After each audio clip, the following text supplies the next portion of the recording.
조선 역사상 궁녀 출신으로 정실왕비까지 올라간 유일한 인물이 있습니다. 궁녀 출신 왕비는 이 인물 외에는 전무후무한데요. 그 이유는 숙종의 명으로 이 여인이 죽고 나서부터는 후궁이 왕비가 되는 것이 금지됐기 때문이죠. 오늘 이야기할 이 대단한 여인은 바로 조선 3대 악녀로 일컬어지는 장희빈입니다. 그녀의 본명은 장옥정이죠.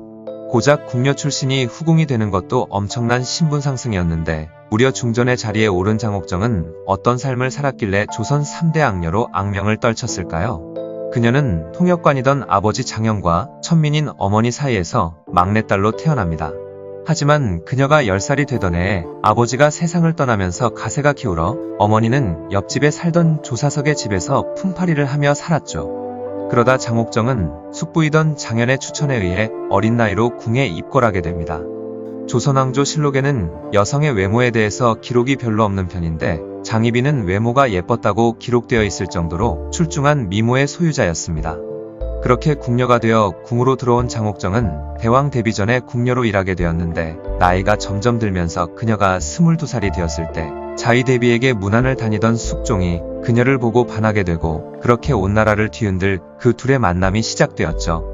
하지만 그녀의 신분 탓인지 아니면 남인이던 조사석이 장옥정의 뒤를 봐주던 탓인지 남인 출신 궁녀에게 숙종이 완전 푹 빠졌다는 소리를 들은 혈렬대비는 그녀를 궁에서 내쫓아버렸습니다.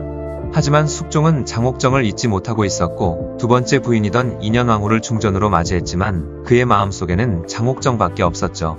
그렇게 시간이 흘러 어머니 혈렬대비가 세상을 떠나자마자 숙종은 다시 장옥정을 궁으로 불렀습니다. 그렇게 숙종은 장옥정을 굉장히 총애하기 시작했는데 종사품 수건으로 봉하고 나서 얼마 안 가 또 정의품 소위로 승급시켜 주었죠. 또한 숙종은 밤마다 장옥정만 찾아댔는데 그 결과 그녀는 임신을 하게 되었고 1688년 10월 무려 왕자를 출산하기까지 했습니다.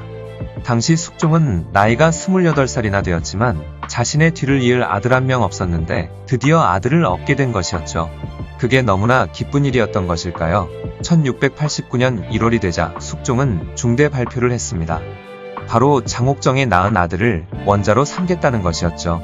원자는 왕위 계승권을 가진 왕의 첫째 아들을 뜻했습니다. 첫째 아들이라 할지라도 2~3살이 되어야 원자가 되고 7~8살이 되면 세자로 봉해졌었는데 장옥정이 낳은 아이는 태어난 지 2~3달밖에 지나지 않은 갓난아기이기도 했고 심지어 신분이 천했던 궁녀 출신 후궁의 아들을 원자로 삼겠다고 한 것은 조정을 발칵 뒤집어 놓을 정도로 큰 문제가 되었던 것입니다.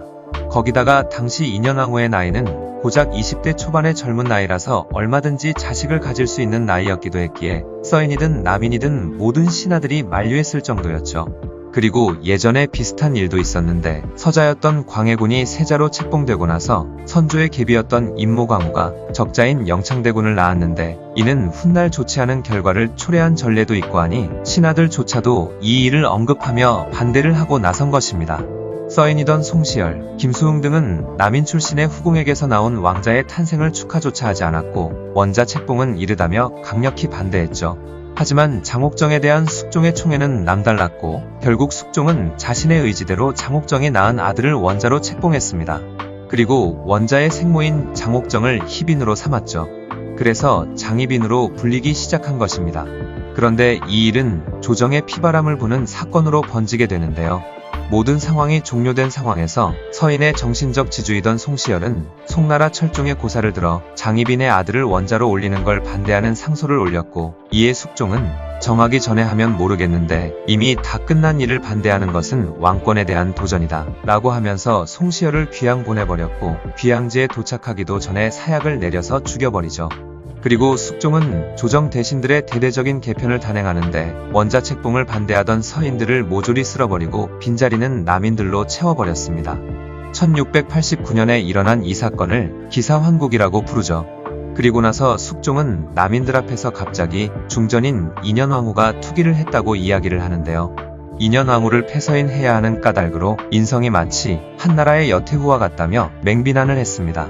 그러자 이건 아니다 싶었는지 서인과 남인 가리지 않고 인현왕후를 패서인시키는 걸 반대했는데 오죽하면 인현왕후의 반대편이던 남인인 권대우는 숙종에게 투기하지 않는 여자는 드무니 살다 보면 좋아질 것이다 라며 숙종을 달래기까지 했죠.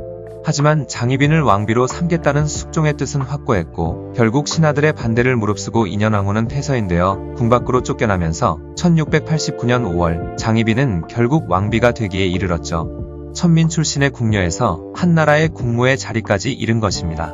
그러나 이렇게 되기까지 수많은 사람이 죽으면서 만들어진 증오는 전부 장희빈을 향하고 있었던 것이죠. 어쨌든 장희빈은 왕비의 자리에 오르고 자신이 낳은 아들이 세자로 책봉되기까지 하면서 장희빈의 위세는 하늘을 찌르고 있었습니다. 그녀의 친인척들도 고위 관료에 임명되어 부귀영화를 누렸으며 남인 세력 또한 강력한 권력을 누리게 되었죠. 하지만 문제가 발생하기 시작하는데 장희빈의 오빠인 장희재나 남인들의 부정부패가 점점 심해지며 숙종의 비위를 거슬리기 시작한 것이었습니다. 사실 서인들의 권력이 강해지면서 왕권을 위협하자 인현왕후를 이용해 그들을 조정해서 쓸어버린 것이었는데 이제는 남인들이 예전 서인들과 비슷한 짓을 하고 있었던 것이죠. 그러자 숙종은 장희빈에 대한 총에 맞아 싸그라들기 시작했습니다. 때마침 숙종은 궁에서 무수리로 일하던 최씨를 가까이 했었고 인현왕후를 패출한 것에 대한 민심이 나날이 나빠짐에 따라 숙종은 다시 인현왕후를 궁으로 데리고 와 민심을 회복하는 동시에 기세등등한 남인 세력을 또 쓸어버리려는 생각을 가졌습니다. 1694년 숙종은 또다시 대대적인 조정 개편에 들어가는데 인현왕후를 쫓아내는데 일조한 신하들을 모조리 쓸어버리고 인현왕후를 지키려다 조정에서 쫓겨난 사람들을 다시 조정으로 불러들였던 것이죠. 이 일을 갑술왕국이라고 하는데 그러면서 왕비였던 장희빈을 다시 희빈으로 강등시켰습니다. 그리고 권력은 남인에서 서인으로 다시 넘어가게 되었죠. 거기다가 당시 최고의 권력을 누리던 장희빈의 가문도 풍비박산이 나버렸고 당시 엄청난 부자였던 숙부장현과 장찬도 유배를 가게 되었으며 부원군의 지위까지 올라갔던 아버지의 교지는 불태워졌습니다. 숙종의 이런 어처구니 없는 처결에 분통이 터진 장희빈은 그때부터 처소 한켠에 신당을 차려놓고 굿에 몰두했는데요. 인형의 바늘을 꽂기도 하고 인현왕후 초상화에 화살을 쏘기도 하는 등 온갖 저주를 퍼부은 것이었습니다. 또한 숙종과 인현왕후에게 문안도 가지 않았고 인현왕후를 중전마마라 부르지 않고 민씨라 부르기까지 했죠. 그리고 꼴도 보기 싫었던 무수리 출신의 숙이 최씨가 숙종의 아들까지 낳게 되고 숙빈까지 오르게 되는 등 최악의 나날들이 이어졌습니다. 그런데 얼마 후 인현왕후는 종기로 고생하다 결국 1701년 세상을 떠나게 되면서 장희빈의 운명은 마치 바람 앞에 촛불처럼 위태로워지기 시작했는데요.